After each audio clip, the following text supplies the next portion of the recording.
kangkong. May kangkong tuloy ako ngayon. Maligayang bati mga kaibigan, sila naman nakaantabay sa atin sa Ibayong Dagat. Hello, Ibayo! Uy, nga pala mga kaibigan nais kong invite ang lahat this coming Saturday. Nasa Nasa Paddy's Point ako, pumunta naman kayo, parang awa nyo na.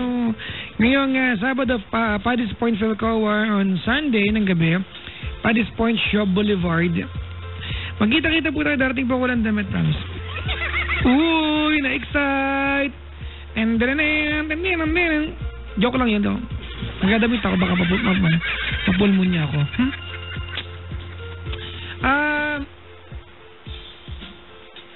Maligayang bati mga kaibigan sa mga nilalang na nagpapaniwala sa mga walang kapararakang balita sa Facebook. Ang daming mga pegi-peging keme, no? Ano ba yung kumakalat na yung suntukan sa Ace Hardware? Ha? Yun. Viral yun, di ba? Alam niyo ba yun? Account ba yun? Hindi niyo alam? Ako pala nagpakalat. Hindi niyo alam. Ha? Event yun? Bakit suntukan? Talaga? Pwede naman beso-beso, ganun. Hindi ko, nabasa ko lang kanina, dami ng, ano ba yan? Si Kuya Lawrence Pakay ng Grab Taxi, nakaantabay, maligayang bati po.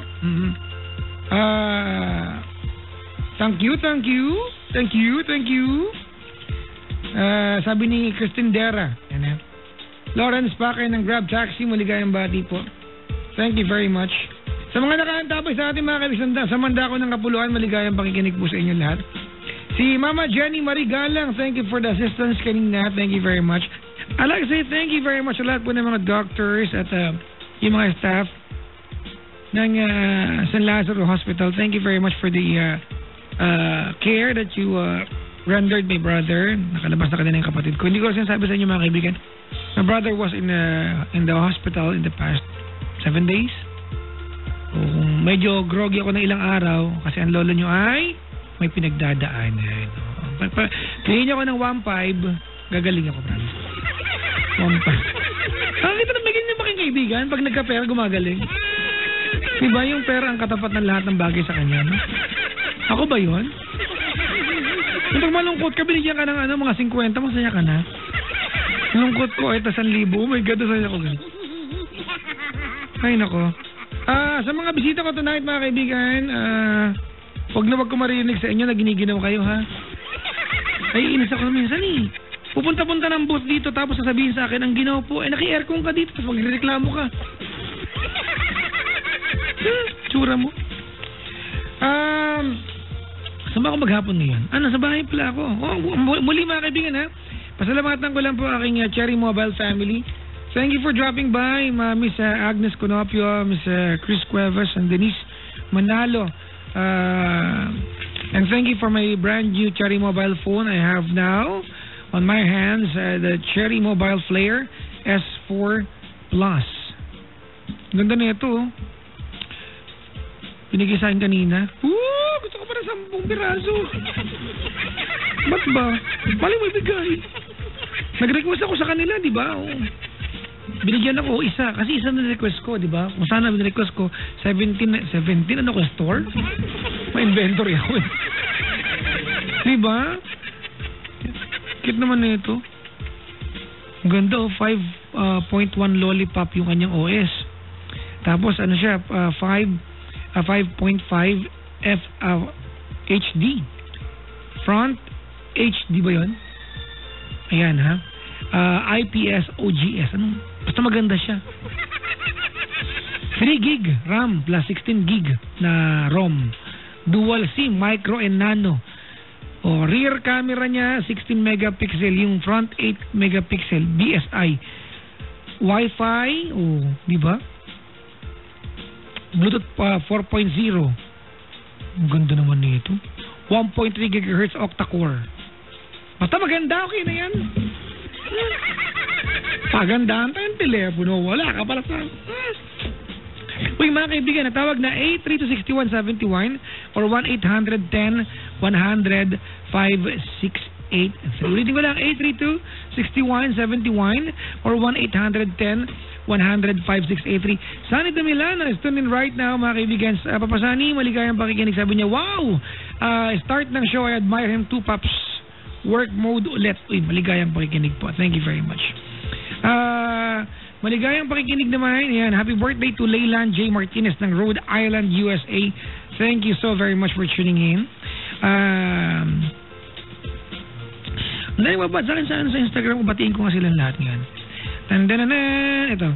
I'm listening now, Papa Jack. Bati naman ng mga friends ko sina Nice Hangaw or Jangaw, na Roan Shane, Rani Magkaling, Ariman family and Lorenzo family.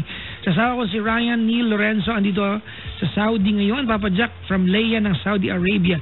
Thank you for tuning in kahit nasa ibayong dagat kayo. Papa Jack, pa-request naman ng Same Old Love. Ano ba? Mamaya na baka mapasayaw ako dito eh.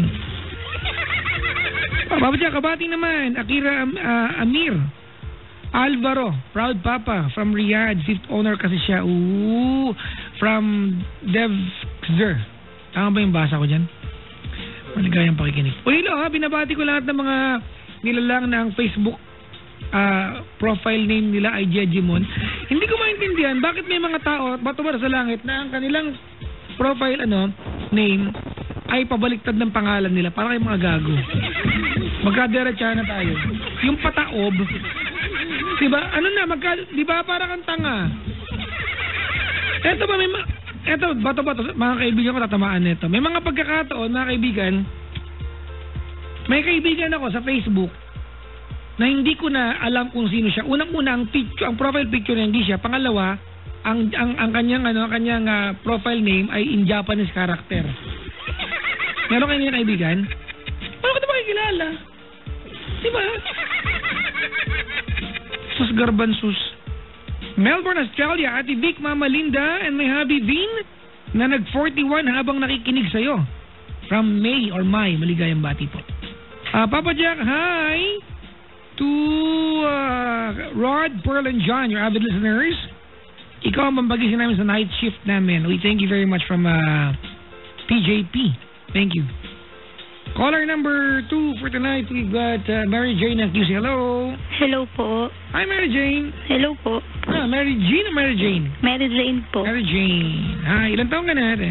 21 po. 21. Anong ginagawa sa buhay? Wala lang po. Kagrupo ka na sa Sandara Park? Hindi po. Ay, sorry. So, 91. Uy, si Sandara dito ngayon sa Pilipinas Tumating siya kanina, nag-text sa akin. Ang sabi po? Sabi niya, who you? Hindi pala ako kilala. Sorry. Di ba nakita ko siya? Ang ganda niya ngayon Kasi kailan lang punta kami sa South Korea, mga kaibigan. She's big in South Korea. Oh. Anyways, Mary Jane, anong ginagawa sa buhay? Wala po. Tumutulong lang po sa magulang. Ano ka ba? Ang pagtulong sa magulang ay hindi dapat wala lang. Malaking bagay yan. Oh. Ang ginagawa mo? Ba't kinakain mo yung telepono? Hindi po. Ha? Hindi po. Tumutulong? Anong tulong ang ginagawa mo sa magulang mo? May po kasi nagtitinda po ng isda po yung mama ko. Anong isda ang tinitinda nyo? Sari-sari po. Talaga? May mga pagkakataon ba nakahuli kayo ng octopus? Hindi pa po. Ha? Hindi pa po. Pero pusit? Ano po? Meron kayong pusit? Meron po. Talaga? Ano ang tawag sa maliit na pusit? Hindi ko po alam. Ang tawag sa maliit na pusit ay walang kwenta. Walay. Bad trip, no? Ang sarap magpatay ng radyo. Huwag niyong gawin yan, Tumigil kayo dyan! Sa Lakitak, meron kayo? Wala po. Meron kayong pating. Bawal yan, Bawal po yun. Bawal yun yung pating. Alam niyo ba in evolution, yung pagi tsaka pating ay magkamuka? Yung pating pag linat mo, magiging pagi tsura. Ito nga, di ba? Pareha sila, Tingnan nyo kayo, hindi ka nag-aaral talaga ng Absent na naman kayo nun. Ang tawag dyan ay, adaptive evolution. Hindi nyo alam. Di ba sa kayo? Hindi ako sure doon, yan yun. Ini-invento lang na naman ako. Ano pa ang mga paninda nyo? Galunggong. Meron po. Yeah. Magkano kilo galunggong ngayon? 120 po. 120. Bakit ang mga galunggong, pag pinrito mo, nakangiti pa rin sila? Bakit po? Totoo naman eh. Diba? Ano yun? Wala. Dumating yung Kawasaki! Dumating yung Kawasaki! Binili sa motor trade. Ano yung ingay? Wala po. Ano, guni-guni ko yan? Nakarahilig ko nga, wala? Wala ka nga po. Ayun o. Saan? Yan o. Oh. Nawala nga. O, diba? Wala po eh. Ano, guni-guni ko nga. Ano pa? Tilapia. Hoy! Meron po. Ba't ka tawa ng tawa dyan? May tilapia kayo? Meron. Tilapia, galunggong, ano pa? Tanigi. Wala po. Walang tanigi. Meron kayong dalagang bukid. Meron po. Oo, talaga.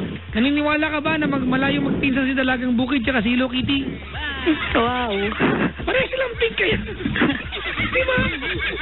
Ano ka ba? Talaga? Magkano ang kilo dalagang bukid? 130 po. 130. Opo. Talaga? Paano pag halimbawa yung dalagang bukid nagkajowa na dati?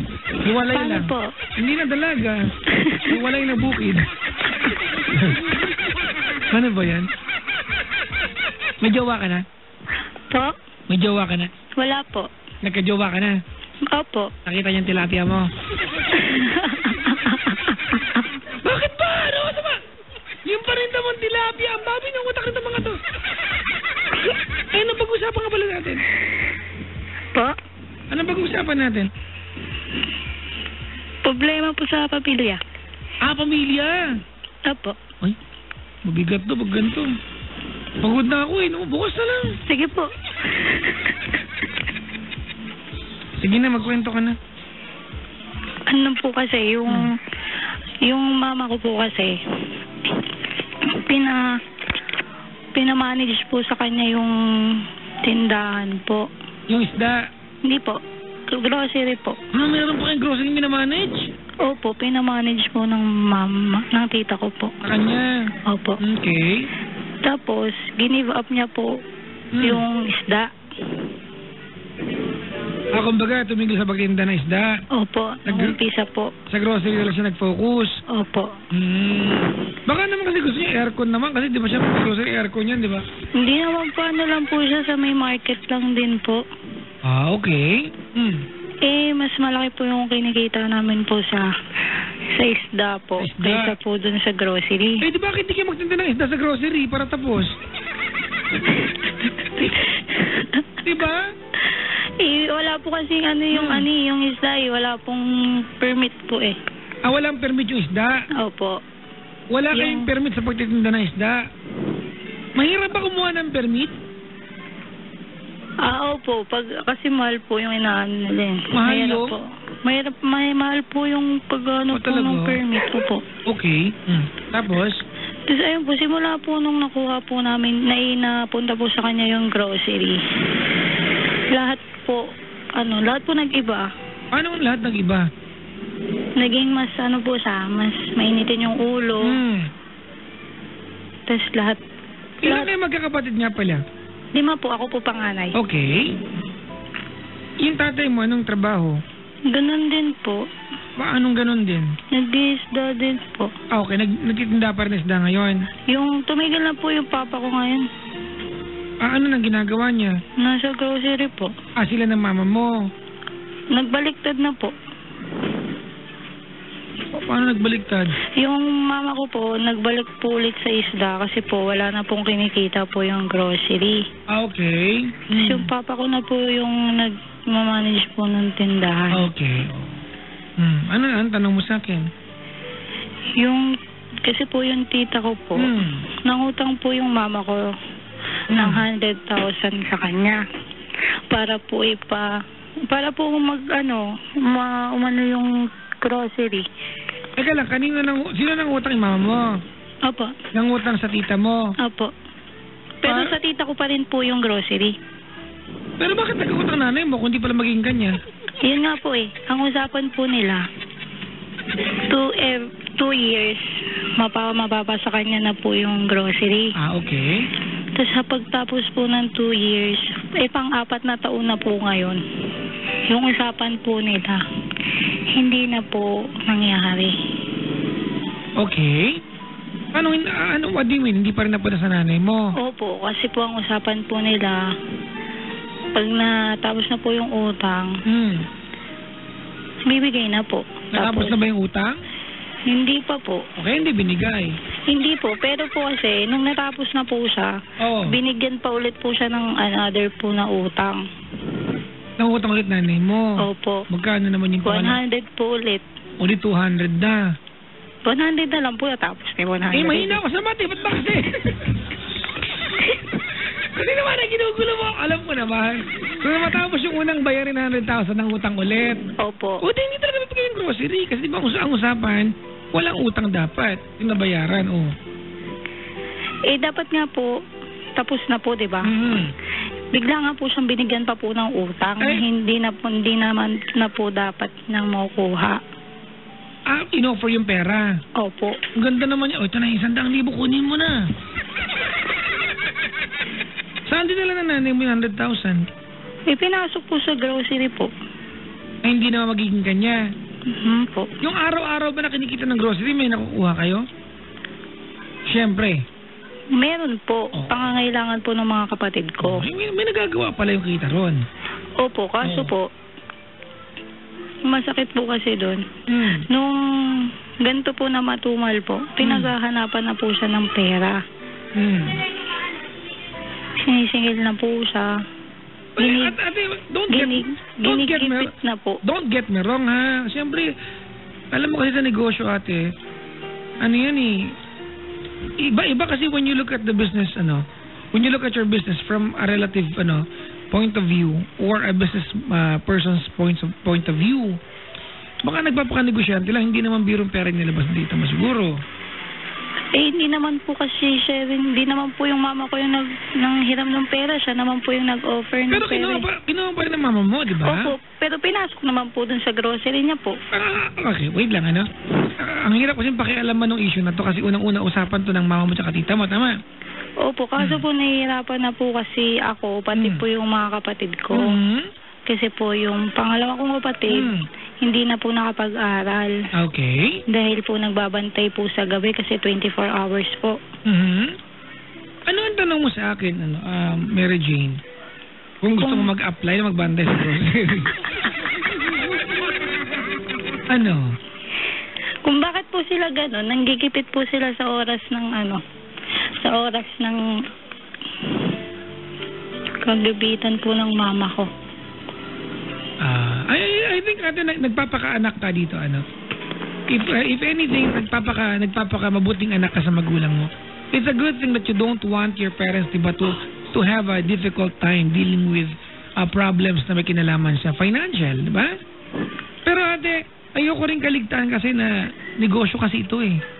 Kung sinisingil yung nanay mo ng tita mo, ano pa man ang pinapuntahan ng 100,000 na yan, ate. Kasi nga, utang ito. At alam na mama mo yan. Alright? So, I don't think ginigipit kayo. Yun ang basa ko dito, ha? Hindi ako Teka, ba't nag-i-echo ako? Malapit ka ba sa dingding, ate? Malapit sa dingding? Hindi po. May radyong bukas? Wala po. Ala, guni-guni. Narinig ko sarili ko eh.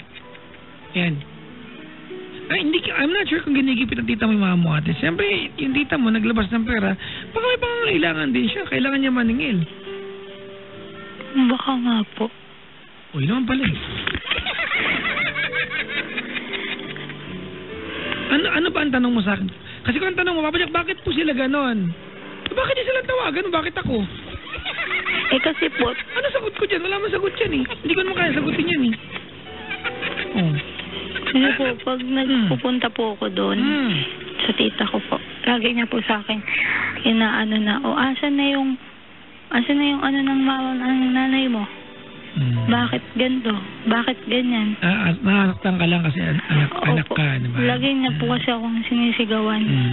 At huwag mo na masamain kasi ikaw na nagsabi sa akin, di ba? May nagawa namang tulong yung grocery na yan. Opo. Di ba? Hindi, kasi nakikita mo ngayon natin yung parang ginigipit kayo. Tama? Huwag mo kalilimutan natin, mag-4 na taon na. Tama ba? Opo. 4 years na. Hindi naman basta wala lang na itulong yung tita mo sa inyo. Pero po, yung may kinikita rin naman po yung tita ko dun sa grocery na yun. Ate, dapat lang kasi siya naglabas ng pera. Oo nga po. Hindi kasi pwedeng wala siyang kitain kasi naglabas siya ng pera. Naglabas rin naman po yung mama ko ng pera. Kumikita yung nanay mo pero yung pera galing pa sa tita mo. I mean, look at it this way, Mary Jane. Your tita facilitated, di ba, para magkaroon ng at least ownership some point yung nanay mo sa grocery niya. Kasi kumikita nanay mo depending on how she or yung tatay mo, he manages yung grocery, Opo. Hindi naman basta nagmasama lang ang loob, masamang tao ang tita mo. Hindi kasi maganda na one time may magawang hindi mo nagustuhan yung tita mo, ang dating siya masamang tao na siya sa inyo. Hindi naman Alright? Natutuwa ako sa aspeto, Mary Jane, na napaka-aware mo sa problema ng family bilang anak. Sana nga lahat ng magulang na ganyang anak, yung willing makialam sa, kasi imagine mo, inaalala mo yung mga kapatid mo, di ba yung nanay mo nahihirapan, tama? Tumutulong ka, nakakatuwang isipin, nakakataba ng puso isipin na may ganyan pala, may yung sense of responsibility mo, ate, nag-uumapaw. Alright? Pero ate, huwag mong kaliligtaan na ang tanong dito, yung tita mo ba may masamang intensyon sa inyong pamilya? Wala. Meron ba? Meron po minsan. Hindi, alam mo, ikaw may kasamahan ka na ugali. Hindi naman po ganun. Kasi po, yung asawa niya din po kasi, di ba po, may party na nga po yung tita ko. May party? May party na po yung tita ko doon. Parte? Opo. Hindi, kasi yung party, ate, dito yan sa bandang Tuas Morato, party. Parte. Opo, may party na po yung tita ko. Tapos po, gusto pa po nung asawa ng tita ko, may party din po siya, araw-araw. Opo, kaya po mas lalo po siyang nagigipit. Ate, ganito Okay. Mga kaibigan, sorry ha. Usapang negosyo, Ang tita mo kasi nangapital sa lahat Ano man ang kinikita ng nanay mo, ate, maliit o malaki, yung tita mo ang nangapital dito. Siya naglabas ng puho niya yan. Alright? Ganun kasimple to. Okay? At ito ay usapan na nag-agree pareha-parehas. As a matter of fact, Mary Jane, to be blunt and straightforward sa iyo, actually wala tayong pakialam sa usapan nila. Natutuwa ako na nagpapakaanak ka. But other than that, hindi mo pwedeng pakialaman yung usapan nila yan. Nahihirapan na po kasi yung nanay ko. Yan. Ay, gusto ko yung part na yun, ate, that you care for your mom. You can help you. Unang-una, ang pwede mong itulong sa nanay mo, ate, huwag palalain yung kung mayroon man silang kumbaga, kung may samaman ng loob ang nanay mo sa mga tita mo, which I hope sana wala, ang may tutulong bilang anak ay huwag nang palalain ba yung samaman ng loob na yun. Diba? Opo. Huwag mo nang palalain. Ano pong dapat kong gawin? Magpipray tayo ngayon. Hindi, ate. Ano lang, ate? I mean, tumulong ka sa abot na makakaya mo. Ganito, Mary Jane? Po. Ang totoo niyan, swerte pa kayo. Meron kayong kabuhayan. Hindi man ganun karangya ang kita, may pinagkukunan kayong regular. Merong anak yung... na nga daw po nila yung grocery po kasi daw po hindi na daw po kumikita. Kukunin na nila yung? Grocery po. Ate, sorry kasi tinitignan mo kasi ito doon sa aspetong magkakamag-anak kayo Hindi po. Yan po kasi yung sabi po nila nung huli. Kukunin na daw po nila yung grocery po kasi wala na daw po silang kinikita. Ito ang sabi ko, ate. Masama ang loob mo kasi tinitignan mo ito sa aspetong magkakamag-anak kasi kayo. Pero sila kasi, ate, negosyante sila Ako, ate, kung ako yung kamag-anak, kung ako, ate, maiintindihan kita. Di ba sa aspetong magkakamag-anak tayo? Pero, ate, negosyante sila naglabas sila ng pera. Bago nila ilalabas yung pera, ate, para maging puhunan at nakinabang naman ng lahat, nung time na kumikita, alright? Ate, yung perang nilabas nila, pinaghirapan din nila yun. Hindi sila basta nagwalis ng bakuran, nakahanap sila ng perang pangtatayo ng grocery. Mga kaibigan, ito ang hirap kapag magkakamag-anak, magkakanegosyo. Mag-aaway-aaway talaga in the end. Opo, sobra. Diba? Ganun yan. Actually, mga kaibigan, pag nag-hire ka nga ng kamag-anak, diba? Kahit makagawa ng mali, ang hirap sibakin. Ang hirap sisantihin. Bakit? Magagalit ibang kamag-anak. Ito naman kamag-anak mo, sinibak mo pa. Tama, mali. Opo. Ganyan yung nangyayari ngayon sa inyo. At wala tayong magagawa dito. Desisyon yan ng mga tao nagninegosyo. Bakit mo nga naman nahahayaan kasi yung negosyo tumakbo?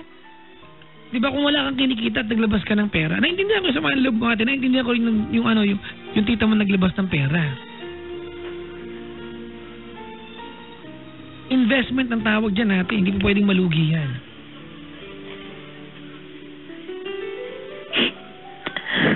Ay ka lang, alikahag kita. Di po ako okay. I understand you, ate. Naintindihan ko yung sama ng loob mo kasi natutuwa ako sa bilang anak kasi imagine mo nakatingin ka sa magulang mo, ayaw mo sila mahirapan. And that's very, very rare. That's very, very wonderful to listen to. Kasi po, yung feeling po na naririnig ko po na minumura siya ng tiyahin ko. Opo. Aawa ka sa mama mo, no? Sobra po. Makakatulong ka naman natin kay magkakapatid. Alam mo, panganay ka, di ba? Opo. Mary Jane, napakaswerte ng magulang mo na may panganay silang kagaya mo.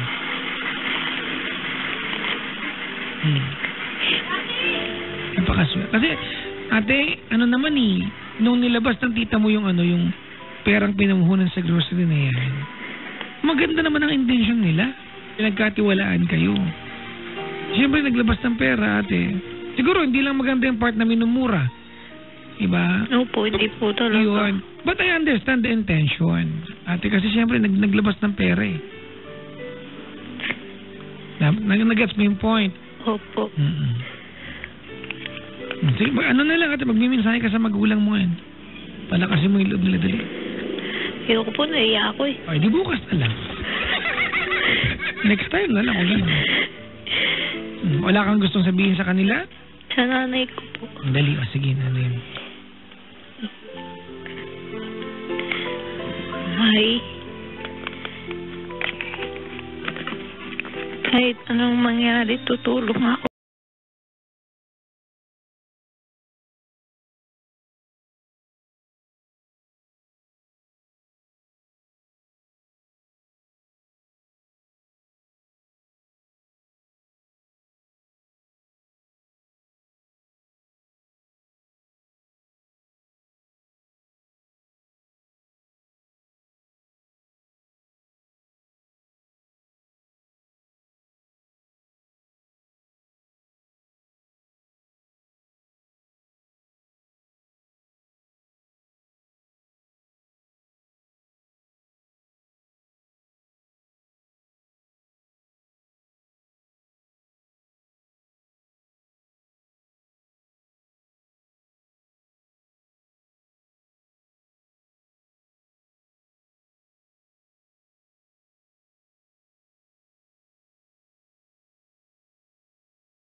Ayun ba? Alam mo, ganito ano? Mary Jane, Po. honestly, hindi ako naaawa. Na-excite ako.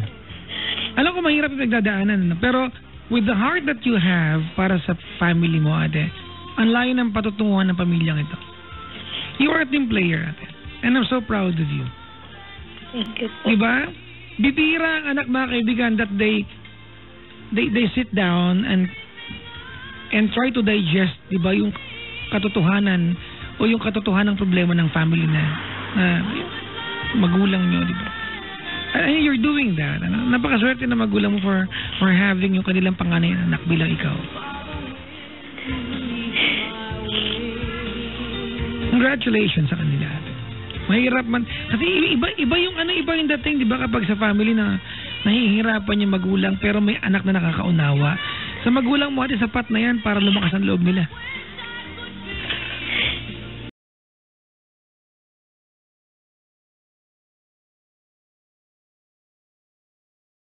Sa tatay ko. Binibiro ka lang, ha? Ang tatay mo. Apo ko masabi sa tatay ko eh. Bakit? Kasi dagdag lang siya ng pahirap sa nanay ko eh. Wag na pala. Ikaw, di ba pasaway ka? Opo. O, dagdag ka rin eh. Minsan lang po. O, di minsan dagdag ka din. Dalawa pala eh. Paano ka naging pasaway? Ha? Paano ka naging pasaway?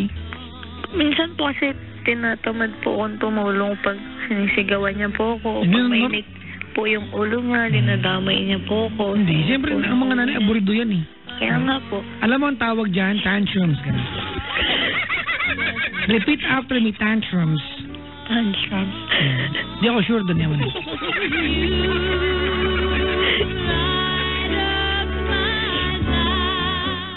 Mary Jane, salamat sa pagtawag. Thank you din po. Thank you very much for calling.